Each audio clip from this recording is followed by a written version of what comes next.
Yun, mga ka-small time breeder, mga idol, bali, kakatapos ko lang magpainom ng mga aking mga alaga, mga manok. Bali, naisipan kong balikan yung kung saan nanggaling yung aking mga McLean Hatch, yung history ng aking McLean Hatch. Ang history ng aking McLean Hatch, ipapakita ko sa inyo mga ka-small time breeder, yung ang natitira na lang sa akin ay original na pulit. Yung lalaki niya na pair ay namatay na, na disgrasya. Ayun, bali papakita ko sa inyo yung pulit na original kung saan ko siya nakuha. Yon mga ka-small time breeder, abangan nyo yung kung saan ko siya nakuha. Papakita ko sa inyo.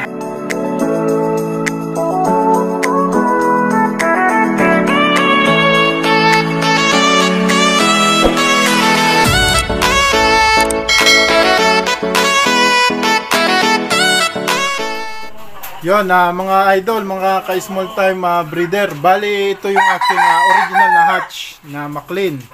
Yan, ito po ay binili ko nung ako'y nagsisimula pa lang mag-breed ng pakunti-kunti. Kahit hanggang ngayon naman po, pakunti-kunti pa rin yung breed natin. Kung ano lang yung kaya ng ating bulsa. Mahirap naman yung pipursahin natin, hindi naman kaya ng ating bulsa. Ito po ay talagang hilig ko na, passion ko na. Yun, ipapakita ko sa inyo mga ka-small time breeder yung original ko na pulit. Yan, ito po original ko na pulit. Ito po ay galing kay Santer Magdempan. Ito McLean Hatch niya, yung kanyang signature. Bali, hindi man natin ito, yung achievement nila hindi sa atin, pero ang ginawa natin ay parang nag-franchise po tayo sa kanilang bloodline para tayo magkaroon din ng maayos na manok. Ibibreed natin at ma-share natin sa iba. Ito po ay nabili ko noon. Ito po ay pair na pinadala sa akin ni Mang Ray Ichon. Dati nung siya ay nabubuhay pa, kami laging magkausap noon. Kung ano yung pwede kong ipasok sa linyada na ito ay itinuro niya sa akin. Yan, papakita ko po sa inyo. Ito po original. Baka sabihin nyo lang na hindi ito original. Yan, yan po yung original na Santermo. Hindi ko... Baliktad lang po siya. Hindi maipakita yung kanyang... kanyang wing band na Santermo Game Farm R period Ichon. Yan, kay Ray Ichon po ito, nabili ko. Dati, yung pulit po, yung pair po nito ay wala na. Bali, picture na lang po yung ipapakita ko sa inyo. Ilalagay ko na lang po dito sa sa screen niya. Yung pair na pinadala sa akin ito. Ito po ay marami nang naipanalo sa akin. Bali, ito na yung ginawa ko na signature. Yung mga bully ko ng mga blue legs, na green leg, yung po ay may mga McLean blood na po. Pero yung pong bullet namin ay matagal ko na po yung nahawak. Since na ako'y napahilig sa pag-breed, yung po ay napapunta sa akin. Na ginawa ko naman, pinasukan ko siya ng McLean Hatch. Yan. Ito po yung kanyang original na pulet. Yan. Original po ito. Pinapaka-ingat-ingatan. Ibibreed ko pa po ito mga 2 beses. Tapos ipapahinga ko na po siya para makuha ko po yung kanyang seed pool. Kasi may mga anak po ito sa akin. Babalikan ko siya, babalik ko yung kanyang original na anak para makuha natin yung kanyang hindi man natin makuha yung pinaka-original, pero mataas na porsyento ng McLean niya kasi maganda po ang score sa akin ito. Yung nakaraang linggo po ako po naglaban, lumusot nga po yung dalawa. Yan. Update na rin doon sa laban natin. Lumusot po yung dalawa. Yung isa, bali tatlo yung dala natin, yung isa hindi na po namin nailaban. Yan. Yan. Papakita ko po sa inyo yung kanyang original na anak na ibabalik ko po dito. Pag ito po ay medyo lugon pa po siya, pagtapos niya po maglugon, yun, ibabalik natin dito. Yun, bali mga ka-small time breeder, ito na po yung kanyang original na anak.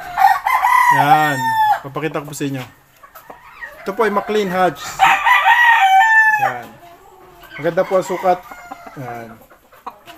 Ito po ibabalik ko pagtapos niya. Ito kasi ito po ngayon ay lugon. Mga December po.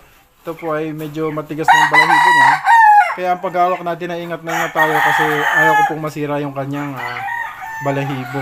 Yan mga ka-small time. Anak niya po ito, original. papakita ko na lang po sa yung tatay nito. Yan.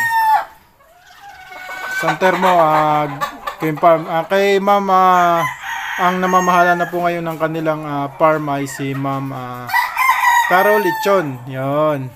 Ma'am, shoutout po sa'yo. Ito na po yung mga anak na pinadala sa akin ni papa mo. Yan. Nung siya ay nabubuhay pa, kami laging magka-chat noon. Tinuro niya rin sa akin kung anong linyada yung pwede kong ipasok dun sa pinadala niya sa akin ng materyales. Bali, pinadalahan niya rin ako ng 2 pair yung kinuha ko sa kanya. Yung Boston, saka yung pair ng Boston, pair din ng McLean. Ang problema, yung aking pullet na Boston ay unang itlog niya ay nabasagan siya. Hindi ko na revive yung aking pullet, kaya ako nang hinayang. Namatay po siya. Tapos yung lalaki naman, na-disgrasya din po. Medyo malayo din yung pinanggalingan. Galing sa Uton pa. Yun, kaya ako'y nanghihinayang. Kasi medyo mahirap po mag-ship dito sa amin. Pag galing pa ng Iloilo, galing Uton. Bali, ang ginawa ko po noon ay ako'y may kakilala na door-to-door driver. Sa kanya ko pinangalan, pinapick up ko sa airport, sa Pasay. Tapos siya po yung nagtawid dito sa amin. Kaya medyo malala yung pinagdaanan nitong mga linyada ko na ito. Kaya iniingatan ko po ito. Bali ngayong taon po, ipo-full blast ko sila ng breed para hindi po sila mawala sa akin. Kasi medyo mahirap magkuha ng materyales. Hindi lang din mahirap, kundi talagang may presyo din. Kaya doon sa mga katulad kong small time breeder, mag-breed po tayo ng maayos na linyada para hindi po tayo manginayang kasi yung pera kinikita din naman natin. Ito po ay investment natin sa buhay natin. Soon na makilala tayo ay makapag-share tayo ng ating mga linyada. Bagamat hindi man po sa atin yung original nito na sila ang nagbuo ng linyada na ito, ay itinuro sa akin kung paano ipapasok ko na linyada dito sa McLean na ito. Saka nag-franchise tayo. Marami silang achievement sa bloodline na ito, kaya ito yung pinili ko. Yun mga ka-small time breeder, ipapakita ko naman sa inyo yung isa pa niyang side. Bali, naglalabas siya ng street comb, naglalabas din siya ng P-comb. Dahil yung pinadala sa akin na materyales, yung babae ay street comb, yung lalaki ay P-comb. Yan. Pero madalang po siya maglabas ng street comb, puro P-comb siya maglabas. Yan. Papakita ko po sa inyo yung isa. Yan, mga ka-small time breeder, bali ito yung kanyang straight comb side, straight comb, parang straight, tawagin nila straight comb family, pero ito po yung lumabas. Yan. Ito po yung original. Yan. Anak po ito ng aking mga original. Yan. Bali, December, kung tayo magkakaroon ng pagkakataon, lalaban po tayo ng trikak dito sa amin. Yan, ating straight comb family. Ito po yung McLean Hatch. Yan, going to 2 years old na po ito. Medyo mahirap lang hawakan dahil sila ay sariwa pa ang balahibo. Kaya ingat na ingat po ako. Yan, yung balahibo nila ay, yung buntot nila ay sariwa, patubo pa lang. Kaya ingat na ingat po ako. Kinuha ko lang dun sa talian niya para maipakita ko sa inyo. Ito yung aking mga original na McLean. Yun, shoutout ulit sa kay Mama Carol Lechon ng San Telmo Game Farm ng Uton, Iloilo. Doon ko ito nakuha kay papa mo. Ito yung mga anak na pinadala niya sa akin. Yan, Kung mapapasin mo, kamukha ito ng mga McLean mo dyan na hawak. Yan. Ipapakita ko naman sa inyo yung aking palabas this year, yung aking late born. Bali, nagtira ako ng 2 McLean. Isang straight comb, isang P-comb. Yun lagi yung ginagawa ko.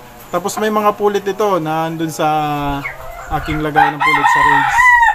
Yan, papakita ko pa sa inyo. Yan mga ka-small time breeder, bali yan yung pinakita ko sa inyo kanina, ang hawak-hawak ko. Yan. McLean po yan. McLean Hatch. Yan.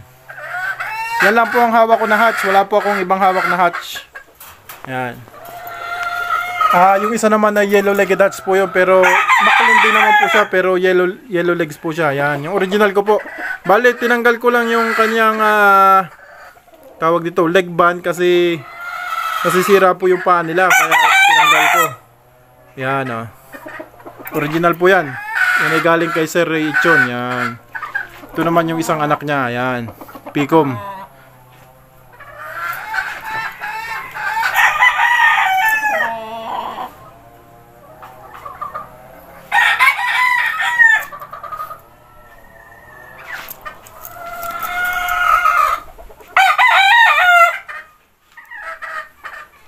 Yan mga ka-small time breeder, bali ito pa yung isang anak niya ng original. Ito po ay unang anak nila. Bali ito yung F1. Yan McLean. Parehas po ang uniform sila. Ang tapang po ng inahin na yan.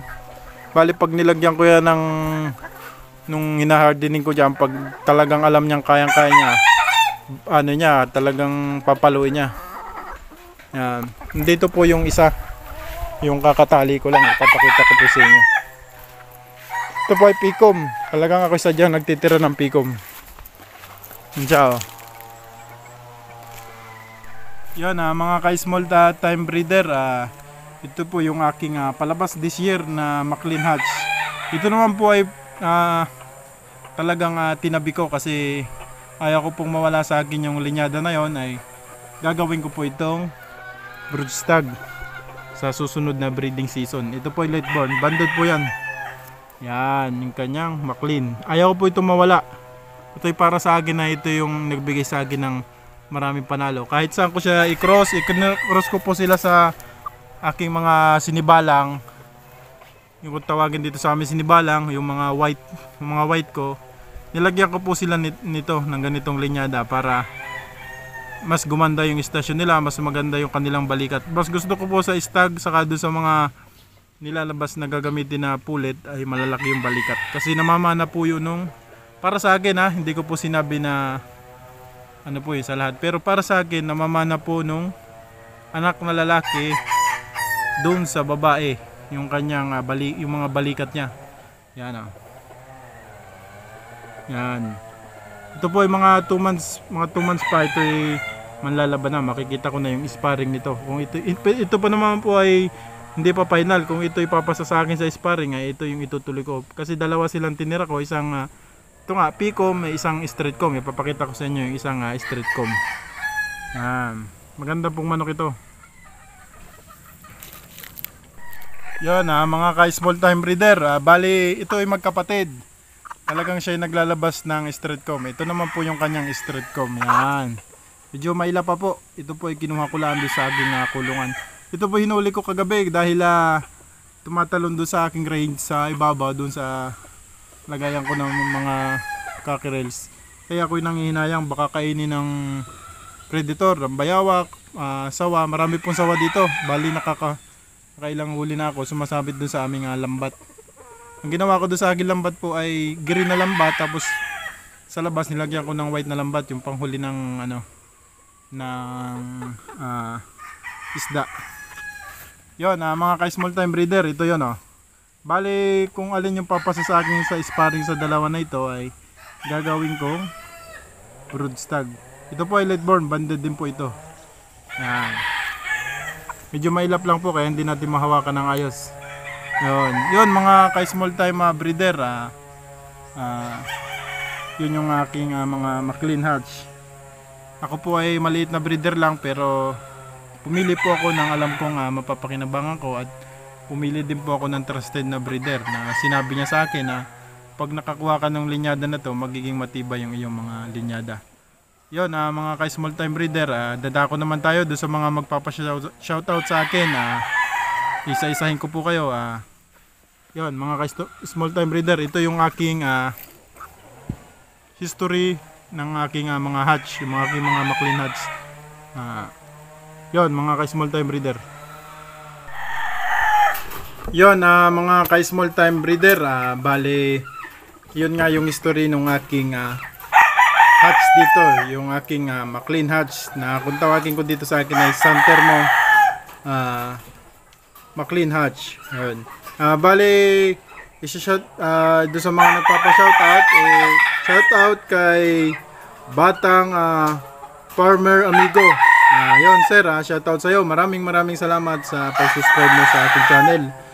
From Bicol si sir. Isa rin din daw siya na backyard. Yun, salamat sir sa pag-subscribe. Shoutout din kay sir Julius Ballesteros. Yun sir, shoutout sa iyo from Pangasinan. Maraming salamat po sa panonood ng aking mga video. Salamat po sa pag-subscribe din. Shoutout din po kay Sir Ronela Pulgar ng di ko wala siya nakalagay kung taga saan siya dito, pero shoutout sa iyo sir. Maraming pong salamat do sa mga nag-subscribe.